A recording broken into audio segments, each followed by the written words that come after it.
Hola, buenos días.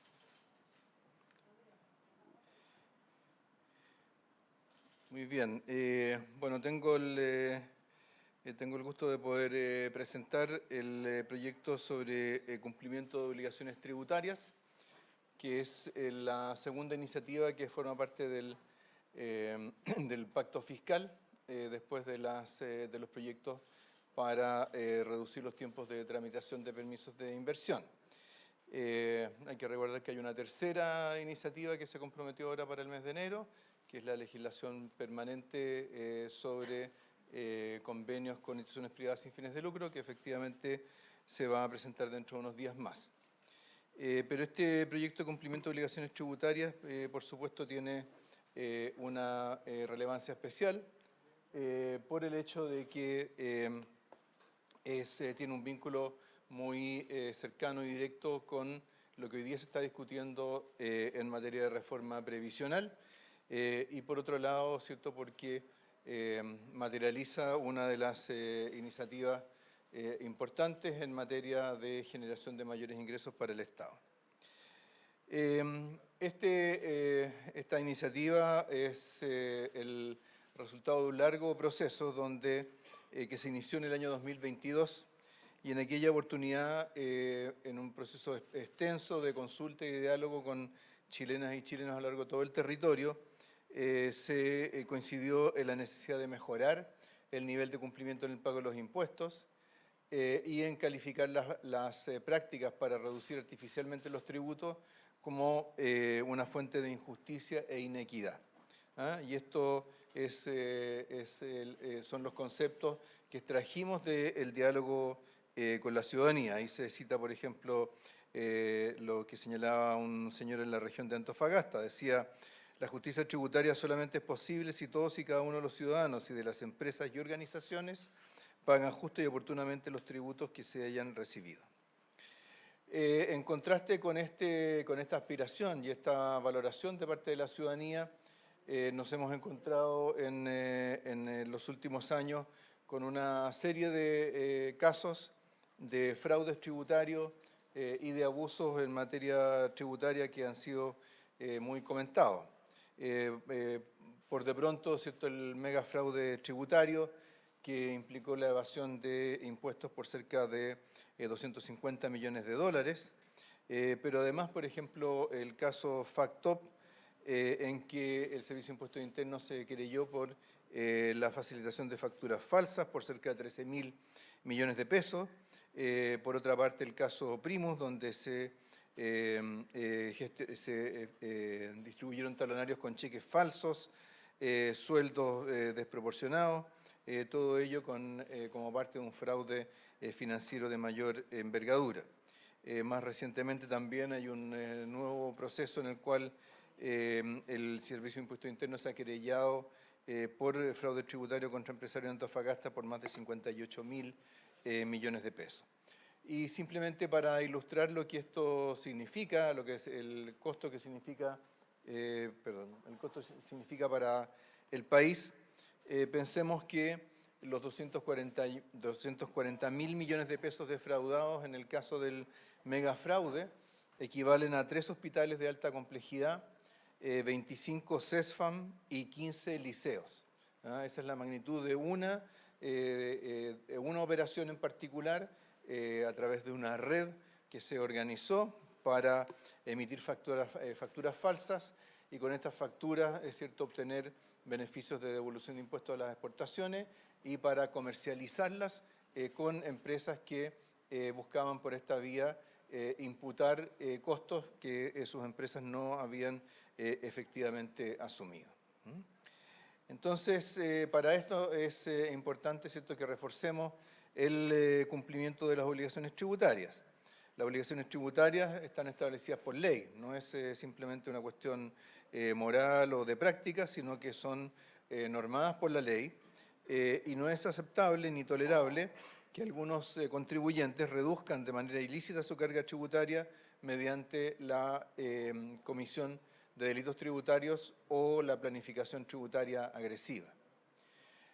Hace poco se dio a conocer un informe sobre cumplimiento tributario que señaló, para tener cierto un dimensionamiento de lo que esto significa, que esta brecha de cumplimiento tributario equivale más o menos a un 6,5% del producto en promedio, donde una parte corresponde a el incumplimiento de las brechas de cumplimiento tributario de IVA, cerca de un 1,8% del producto, y otra parte a brechas de cumplimiento tributario de impuestos de primera categoría por alrededor de 4,7% del producto. Ahora, ¿cómo se explica, cómo se genera esta brecha de cumplimiento tributario? Por supuesto, hay una parte que corresponde a evasión, que significa el incumplimiento consciente y doloso de la ley, con el objeto de pagar menos impuestos, sea, es cierto, para pagar menos impuestos, reducir algunos, obtener beneficios tributarios que no corresponden. En segundo lugar está la planificación tributaria agresiva, algunas veces se cita como elusión, que implica la adopción de estructuras societarias o la articulación de operaciones que no tienen una finalidad económica en sí misma, que no tienen una finalidad de negocios, sino que lo que buscan es aprovechar resquicios legales para pagar menos impuestos. Y finalmente está la omisión o la subdeclaración por desconocimiento de las normas y regulaciones sin necesariamente tener una intención fraudulenta. O sea, tenemos acá un espectro amplio de causas de la brecha de cumplimiento tributario y por lo tanto, ¿cierto?, si queremos reducir esa brecha, tenemos que ser capaces de actuar en esos tres niveles. Y tenemos que tener, así como tenemos que tener mano dura para combatir la evasión, tenemos que también tener la capacidad para educar e informar especialmente a los pequeños contribuyentes sobre sus obligaciones, de tal manera de que no caigan en incumplimientos no previstos y que después tengan que pagar, ¿cierto?, en la forma de sanciones, multas, intereses, etc. En esta distinción creo que es importante destacar el caso de la planificación tributaria agresiva, porque esto es algo que hasta hace algunos años no estaba regulado, no estaba sancionado, pero no solamente en Chile, sino que en el mundo en general, este es un tipo de conducta que ha ido siendo tipificada, regulada y sancionada, y que tiene la característica de que en la mayoría de los casos se trata de contribuyentes de altos recursos que tienen la capacidad, tienen los medios para contratar asesorías que los orienten en la dirección de desarrollar esta planificación tributaria agresiva para pagar menos impuestos. Y por lo tanto, hay aquí una circunstancia que por lo menos en nuestra consulta ciudadana era particularmente resentida por la ciudadanía, que es que quien tiene más recursos tiene la posibilidad de contratar asesores que los ayuden a pagar menos impuestos que lo que corresponde. Ahora, ¿cuáles son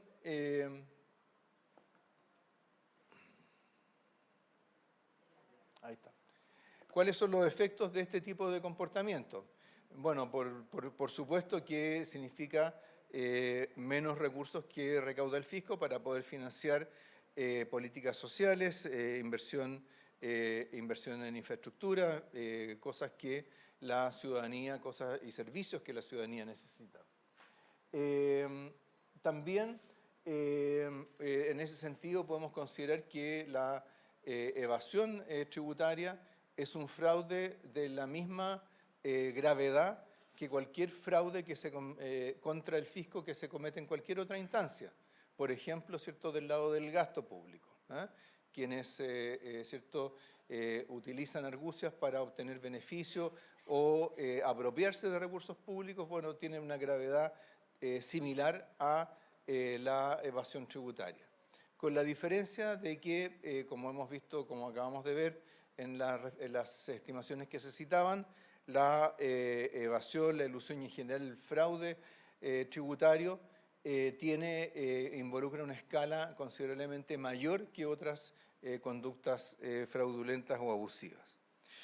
Por otro lado, estos comportamientos dañan a la economía porque significa generar externalidades negativas en el sistema económico. Significa, por ejemplo, que se adopten formas societarias o ciertas prácticas o ciertos comportamientos que reducen la productividad, pero que a quien las incurre no le importa tanto porque eso lo va a compensar con un menor pago de impuestos.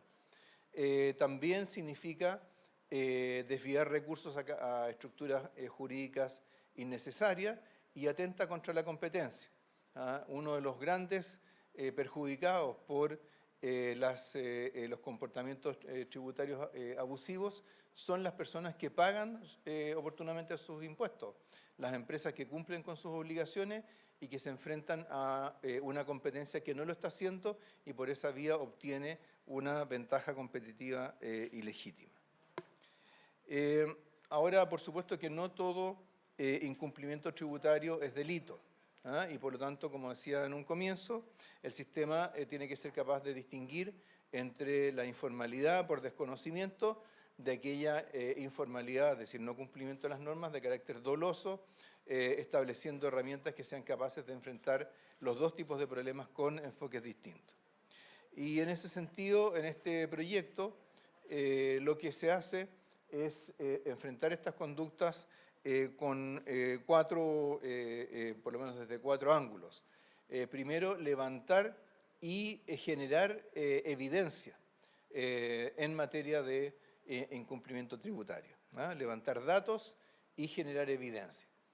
Los fraudes tributarios no se revelan voluntariamente. Uno tiene que, el fiscalizador tiene que ser capaz de encontrar, detectarlos y encontrar la evidencia que luego sirva, para cuando corresponde, la presentación de querellas. Muchas veces se pregunta por qué tal querella no se presentó antes. Bueno, la razón fundamental es que no había todavía la evidencia suficiente para poder sustentar una querella. Entonces tenemos que ser capaces de levantar más información, analizar más bases de datos, usar tecnologías modernas para analizar esos datos y luego generar evidencia para efectuar la fiscalización.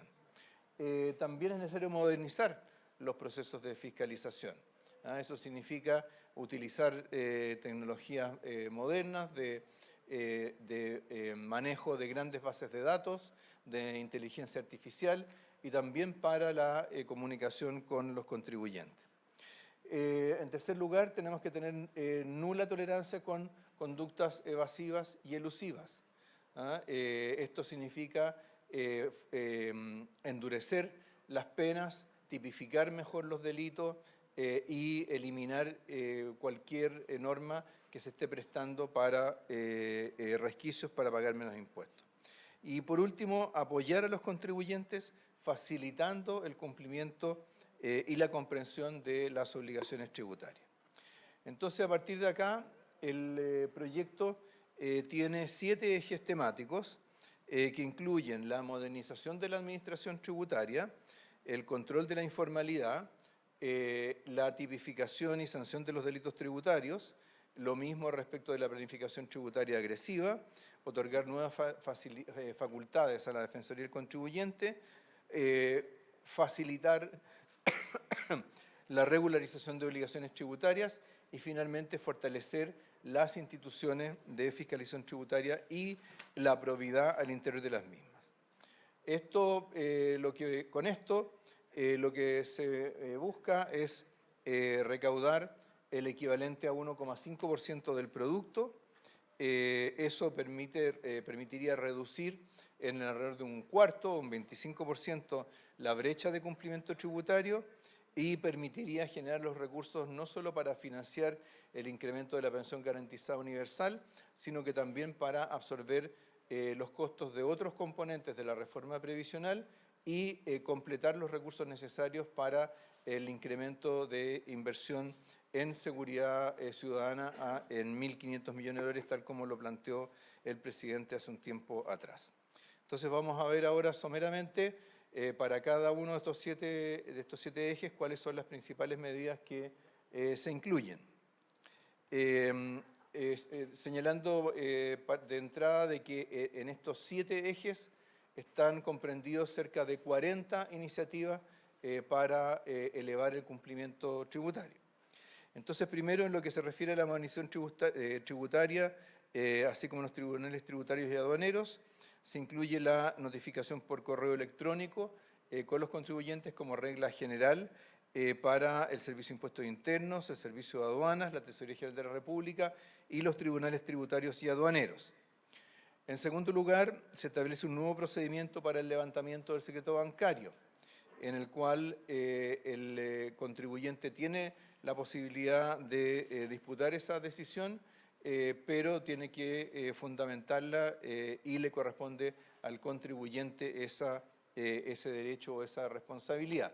Actualmente esto opera al revés. Actualmente la manera en que opera es que es la administración tributaria la que tiene que justificar el levantamiento del secreto bancario. En tercer lugar, se propone una modernización de los procedimientos judiciales, creando el expediente electrónico y permitiendo mayores espacios para la conciliación.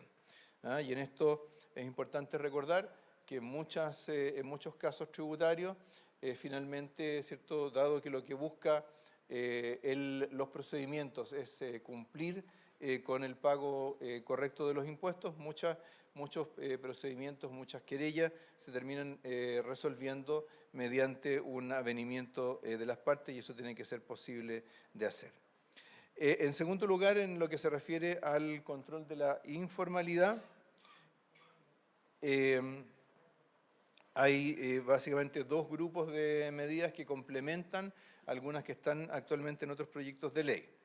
En primer lugar, que los proveedores de POS, que son ¿cierto?, los aparatitos con los cuales se paga con tarjeta de crédito, las plataformas que permitan las ventas de bienes y servicios de terceros y los organismos públicos deben exigir siempre inicio de actividades para quienes hagan uso de esos mecanismos o esas plataformas. El que haya inicio de actividades permite tener la capacidad para trazar ¿cierto?, cómo van fluyendo los recursos y cómo se va cumpliendo con las obligaciones. En segundo lugar, las instituciones financieras tendrán la obligación de informar cuando un contribuyente reciba más de 50 transferencias de distintos contribuyentes dentro de un mes.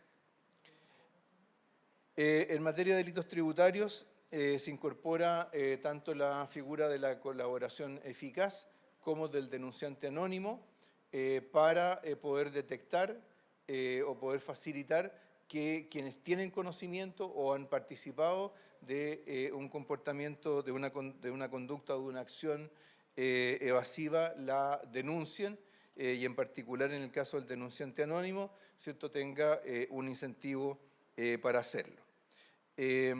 Por supuesto, la contrapartida de esto es que quienes realicen denuncias falsas también tengan una sanción. Por otro lado, se incrementan las sanciones a los que faciliten o utilicen documentos tributarios falsos. Esto es importante porque, como lo hemos visto ahora recientemente a propósito del caso FactTop, por ejemplo, la emisión de facturas falsas no siempre tiene un objetivo de evadir impuestos. A veces, como en ese caso, tiene un objetivo distinto, que es el generar o falsificar información respecto de la capacidad económica de un contribuyente y tener por esa vía acceso a créditos o algún otro tipo de aporte de capital o de liquidez. Entonces, de acuerdo a lo que está aquí planteado, la factura falsa, por ejemplo, es sancionada independientemente del uso que se le dé. Emitir facturas falsas es un delito cualquiera o va a ser un delito para cualquiera sea el propósito que lo esté haciendo una persona o una empresa. En cuanto a la planificación tributaria agresiva, se mejora la norma general antielusiva, alineándola con los estándares de países de desarrollo mayores al nuestro. En particular, junto con trasladar a sede administrativa la iniciativa para abrir un caso de norma antielusión, se establece la obligatoriedad de que el servicio consulte a una instancia técnica de 7 integrantes que no son ni funcionarios del servicio, ni asesores de los contribuyentes que emitan una opinión respecto de las características de esa conducta y de la acción que pretende desarrollar el servicio. Esto está tomado o recoge experiencias de países como el Reino Unido y que nos parece que dan garantías, por un lado, a los contribuyentes de mayor rigurosidad en la aplicación de la norma antielusión, pero por otro lado mayor agilidad a todo este procedimiento que actualmente se desarrolla solo en los tribunales tributarios, lo cual es una anomalía en la comparación internacional. Por otro lado, también se eliminan espacios de planificación tributaria agresiva en donaciones a partes relacionadas.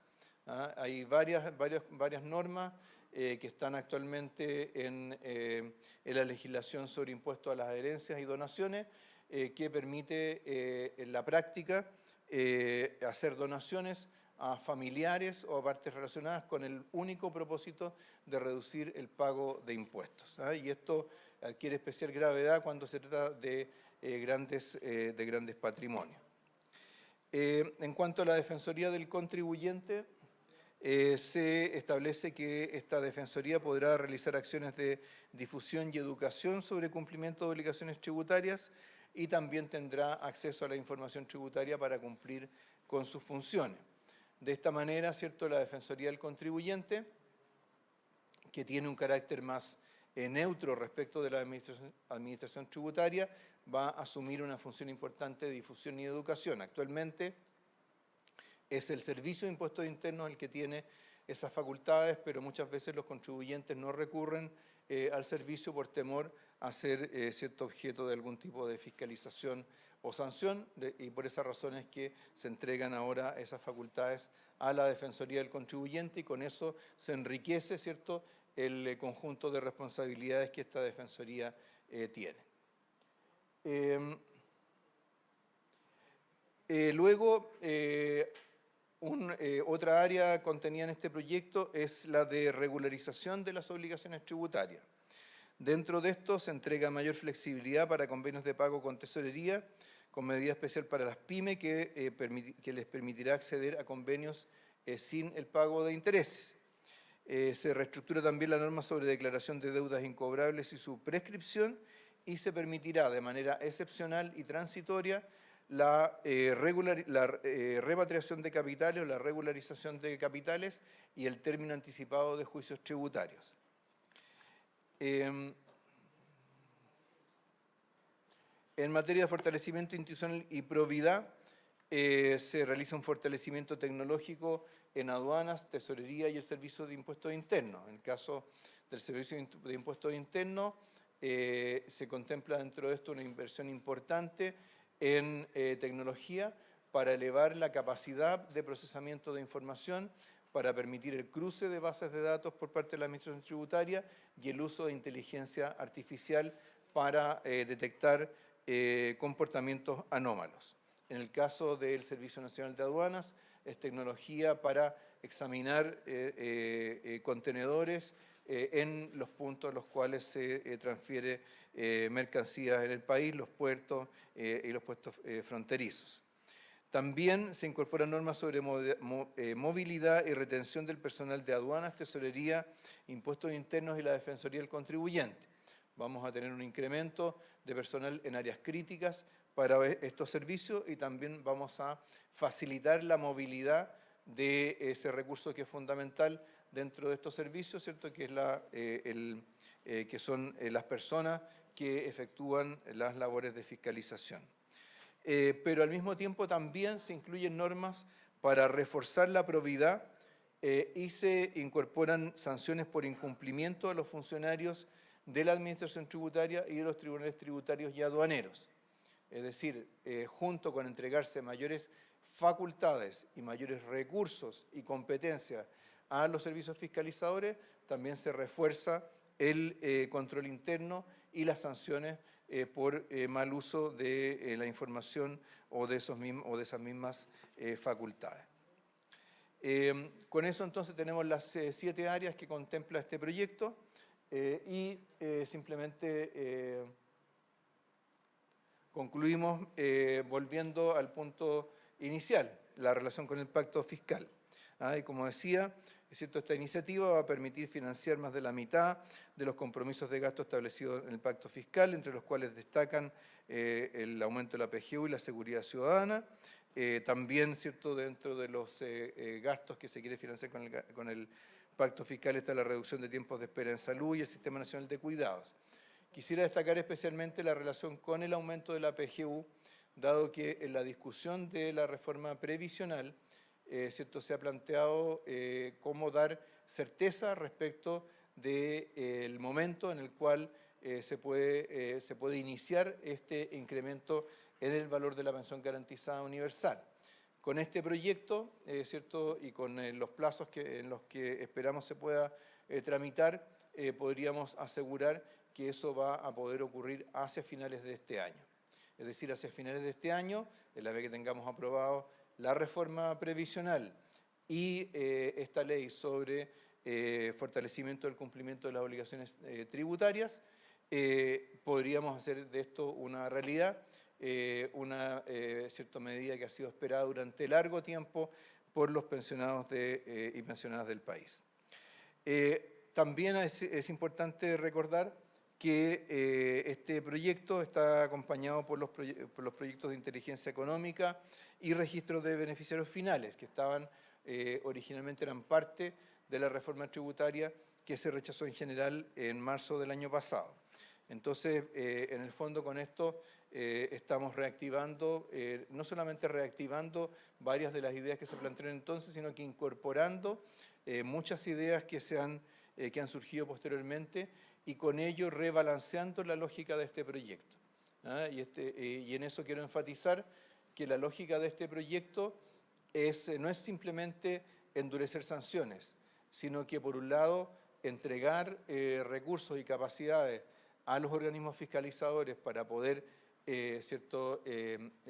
fiscalizar mejor y por otro lado también generar mecanismos de apoyo a los contribuyentes para que conozcan mejor sus obligaciones, puedan cumplir con ellas y se puedan poner al día cuando están en una situación de incumplimiento. Este proyecto se va a ingresar a la Cámara de Diputados la próxima semana, junto con un informe económico y probablemente, ¿cierto?, va a iniciar su discusión más sustantiva a continuación del receso del Congreso Nacional. Nosotros esperamos que tenga una tramitación rápida. Si nos fijamos, por ejemplo, en lo que fue el proyecto de reforma tributaria que se rechazó en marzo pasado, a los componentes de cumplimiento tributario, digamos, todos los artículos se aprobaron en un plazo de 2 meses. Así que me refiero a la aprobación en la comisión. Así que esperamos que ahora, ¿cierto?, incluso podamos ir algo más rápido que ese proceso. Con eso quedo disponible para sus preguntas y consultas. Muchas gracias.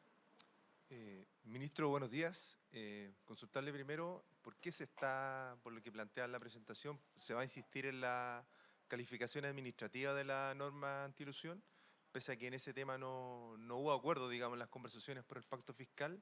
Y lo segundo, ¿ustedes están abiertos a considerar lo que se ha planteado por expertos, incluso por la CPC, de revisar la cifra de cálculo de evasión y elusión que hizo el Servicio de Impuestos Internos? Sí, bueno, respecto de lo primero, hay que decir que lo que está contemplado en este proyecto es distinto de lo que estaba en el proyecto de reforma tributaria. En el proyecto de reforma tributaria simplemente se trasladaba a sede administrativa la iniciativa de la calificación de conductas elusivas. En este proyecto después de la iniciativa del Servicio de Impuestos Internos, hay una instancia de consulta con un comité técnico que evalúa, ¿cierto?, los fundamentos de esa acción. Por lo tanto, es una propuesta distinta de la que estaba incluida en el proyecto de reforma tributaria anterior. Y respecto de la otra pregunta, perdón, la segunda pregunta era... Sí, mire, lo que tenemos que tener claro es que la medición de las brechas de cumplimiento tributario no es una ciencia exacta. Todo lo que se pueda generar como estimaciones de incumplimiento tributario van a ser siempre estimaciones. Todos los estudios que existen en Chile y en el mundo son todos estimaciones. ¿Ya? Por lo tanto, lo mejor que uno puede hacer cuando tiene un estudio de esa naturaleza es dar a conocer todos los antecedentes, todos los fundamentos, todos los datos básicos con los cuales se trabajó y tratar de utilizar técnicas que sean lo más reconocidas posible en Chile y otras partes del mundo. Nosotros hemos hecho todo ese esfuerzo. El viernes pasado, de hecho, incluso hubo un seminario sobre la materia. Se ha respondido a todas las observaciones que surgieron de distintos actores, pero la verdad es que no nos parece que las diferencias que pueda haber por unos puntos más o puntos menos de estimaciones de incumplimiento o de brechas de cumplimiento tributario incidan en algo respecto de la justificación de las iniciativas que están aquí. Y nosotros no vamos a postergar más la discusión de estas iniciativas. ¿Por qué? Porque cada día que pasa en que se demora el adoptar estas medidas son decenas, cientos o millones de dólares que se pierden en materia a través de fraudes tributarios. Y nosotros no estamos dispuestos, después de haber tenido que dedicarle todo un año después del rechazo de la reforma tributaria, no estamos dispuestos a darle más tiempo a quienes evaden o abusan del sistema tributario. Ministro, respecto a la recaudación en este proyecto, ¿cuánto va a ir destinado hacia la PGU? De acuerdo a las estimaciones de costos que están contenidas en el informe financiero del proyecto de PGU, ¿cierto? Estas tienen un costo de 1,2% del producto, que se divide más o menos la mitad en el costo del aumento del valor de la PGU y su universalización, y la otra mitad corresponde al costo fiscal del incremento de la cotización de los empleadores, tanto por el costo directo que asume el Estado como empleador por sus funcionarios, como por el efecto que tiene sobre el pago del impuesto de la renta, el hecho que el resto de los empleadores del país asuman una cotización previsional adicional. Dado que eso es 1,2% y este proyecto busca generar recursos por 1,5% del producto, la diferencia de 0,3% podemos asignarla a la inversión en seguridad ciudadana, donde, como mencionaba en la presentación, existe este compromiso del presidente de la República de incrementar los recursos para seguridad ciudadana en 1.500 millones de dólares anuales en régimen, lo cual significa un aumento de más de 40% respecto al presupuesto que teníamos en el 2022, y que ya tiene una primera parte financiada con el royalty minero. Así que con esto podríamos, ¿cierto?, completar esas dos tareas y nos quedaría pendiente, ¿cierto?, generar los recursos para los otros dos grandes bloques de compromisos de gasto, que son los ligados a la salud y a los sistemas de cuidados y sala cuna. ¿Y cuál sería la posición de la oposición? ¿Cuál sería la opinión de ellos? ¿Se ha hablado del proyecto con la oposición? A ver, en la discusión de la reforma previsional, la oposición manifestó ciertas críticas o dudas respecto de cuándo se cumplirían las condiciones de financiamiento para poder iniciar el incremento de la PGU. Para esto el Ejecutivo hizo una indicación que modificó el indicador con el cual se gatilla ese incremento de la PGU y al mismo tiempo permite que en presencia de iniciativas que van a incrementar los ingresos tributarios hasta ese estándar, también se pueda adelantar ese gatillo. Esa indicación fue aprobada prácticamente por unanimidad, fue una de las pocas iniciativas que fue aprobada casi por unanimidad en la Comisión de Hacienda durante la tramitación del proyecto de reforma previsional. Así que esperamos que eso represente una señal positiva, no solamente hacia la reforma previsional, sino que también hacia esta iniciativa. Ministro, Buenos días. Quería preguntarle por algo que, bueno, que se preguntó, pero específicamente el tema de la calificación de la norma antiilusión en sede administrativa, porque los últimos borradores que ustedes transmitieron, ¿no es cierto?, a los representantes de los partidos, dijeron que quedaba un poco al debate legislativo si efectivamente quedaba en sede administrativa o judicial, pero si quedaba en sede administrativa se generaba una comisión de expertos. Entonces, preguntarle por qué cambió eso en relación a lo que se habló ahora, no en relación al proyecto que se rechazó.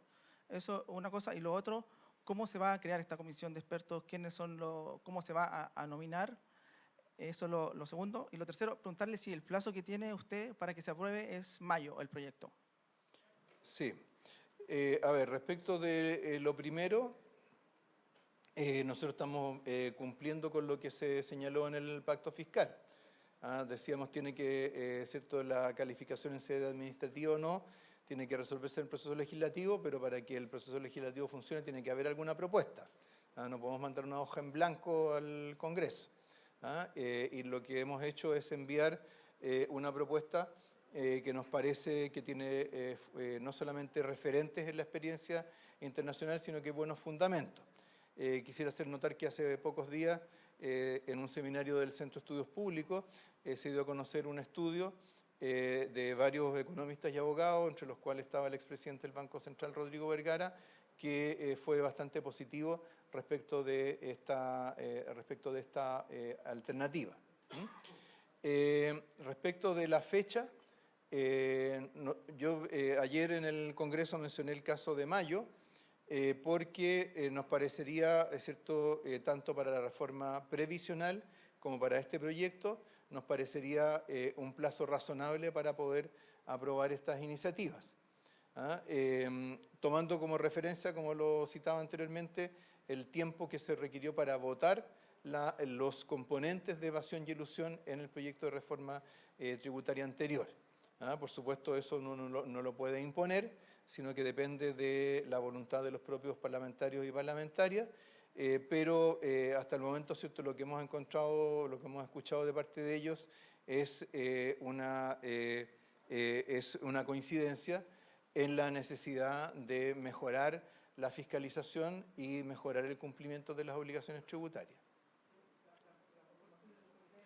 El comité de expertos va a estar compuesto por personas independientes y que no tengan conflictos de intereses en la evaluación de las conductas elusivas sobre las cuales actúe el servicio o proponga actuar el Servicio de Impuestos Internos.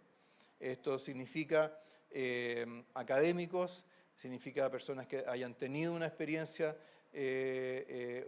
profesional relevante en la materia, personas que pertenezcan a asociaciones internacionales de asesoría o de fiscalización tributaria. ¿Cómo está, ministro? Buenos días. Buenos En días. el caso de que se apruebe la reforma previsional y aparte este proyecto de cumplimiento de obligaciones tributarias, ¿a qué porcentaje la población le aumentaría directamente en el mes de diciembre la PGU a 250.000 pesos? Y también quería saber cómo opera la gradualidad finalmente, si lo puede explicar en simple cómo opera la gradualidad finalmente teniendo estos recursos para solventar la PGU. Sí, en el proyecto de reforma previsional está previsto una aplicación de un incremento de la PGU por grupos de personas, donde el primer grupo está compuesto por personas que no tenían saldos en sus cuentas de capitalización individual, que son las que venían de una situación más desmedrada.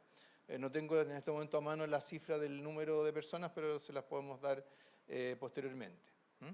Y la segunda pregunta era... La gradualidad, a ver, en el caso, o sea que hay gradualidad tanto del lado del proyecto de fortalecimiento del cumplimiento de las obligaciones tributarias como del lado de la reforma previsional. Mencionaba recién, ¿cierto?, la gradualidad que está prevista para el aumento de la PGU. Por otro lado, la gradualidad en el aumento de la tasa de cotización es de 1 punto porcentual por año, durante los primeros para los primeros 4 puntos porcentuales, y luego para el quinto y sexto punto porcentual también es con un año de diferencia, pero condicionado a la evolución de la planilla salarial en la economía. Hay otros elementos de gradualidad en la reforma previsional. En el caso de este proyecto, la gradualidad uno podría expresarla más bien en términos de la velocidad con la cual una mayor fiscalización va incidiendo sobre el cumplimiento tributario. ¿Ah? En la experiencia tanto de Chile como en otros países del mundo es que cuando se fortalece la fiscalización tributaria, cambian mucho los comportamientos voluntarios de los contribuyentes. Pero si miramos el informe financiero y consideramos que además hay una serie de medidas que están diseñadas para tener un impacto importante al comienzo de la aplicación de esta ley, vamos a ver que básicamente demora entre 2 y 3 años en llegar en acercarse a la situación de régimen, con un comienzo relativamente robusto por la presencia de estas normas que facilitan la regularización de obligaciones tributarias o situaciones de morosidad que puedan registrarse, por así decirlo, en el stock o en la fotografía del sistema en la actualidad. Ministro, ¿cómo está? Buenos días. Mañana es la jornada clave para la reforma a las pensiones y hay algunas bancadas de oposición que ya han anunciado su voto en contra a la idea de legislar. Entendemos que usted ayer se reunió con la bancada de la UDI en particular. Pareciera que no dieron muchos frutos concretos esa reunión. Queríamos preguntarle si la estrategia del gobierno va a ser insistir en convencer a los diputados de oposición para que aprueben esta reforma, y también cómo ha visto usted la disposición de las bancadas opositoras en el Senado, si ve esta misma disposición que hay en la Cámara. Sí. Bueno, yo diría en términos de disposición y voluntad de insistir y de intensificar el diálogo con todos los parlamentarios y parlamentarias, por supuesto esa es la actitud del Ejecutivo. Y creo que es lo que la ciudadanía espera. La ciudadanía no está esperando, ¿cierto?, que por tal o cual razón, incluso algunas en las cuales las personas puedan coincidir, simplemente se postergue otra vez por un año completo, ¿cierto?, la discusión o la legislación sobre una reforma previsional. Para eso, ¿cierto?, el Ejecutivo ha seguido mostrando voluntad para acoger propuestas de los parlamentarios, así como se acogió la propuesta de la división del aporte de los empleadores en 3 y 3 puntos porcentuales. Se acogió también las observaciones que había sobre el gatillo de la PGU, ya se hizo la indicación correspondiente. También se ha acogido, ¿cierto?, los planteamientos sobre cómo incorporar el seguro de longevidad a las modalidades de pensión de los trabajadores y trabajadoras. Así que vamos a mantener y a intensificar esa actividad durante hoy, esa actitud durante hoy y mañana, ¿cierto? Hoy para la discusión de los contenidos del proyecto, mañana para la votación de los mismos, y ojalá que sobre esa base podamos tener el apoyo más amplio posible para una iniciativa que, ¿cierto?, por su significado, por su alcance de largo plazo y sobre todo por lo que implica para los trabajadores y trabajadoras y para los pensionados, merece tener, ¿cierto?, un espectro amplio de apoyo. ¿Y la bancada del Senado cómo la ha visto usted en las conversaciones que ha sostenido? ¿Hay la misma actitud que en la Cámara? Sí, hasta el momento nuestras conversaciones han estado concentradas en la Cámara de Diputados, naturalmente, porque es ahí donde se está haciendo la tramitación del proyecto. Yo diría que en la medida que hemos ido avanzando en resolver algunos temas que habían sido objeto de controversia en la Cámara de Diputados, vamos a llegar con probablemente con un espectro de temas bastante más acotado al Senado, y ahí esperamos que no solamente con buena voluntad, sino que también con creatividad y apertura de perspectivas podamos encontrar también los acuerdos en los temas que nos falten. Muy bien, muchas gracias.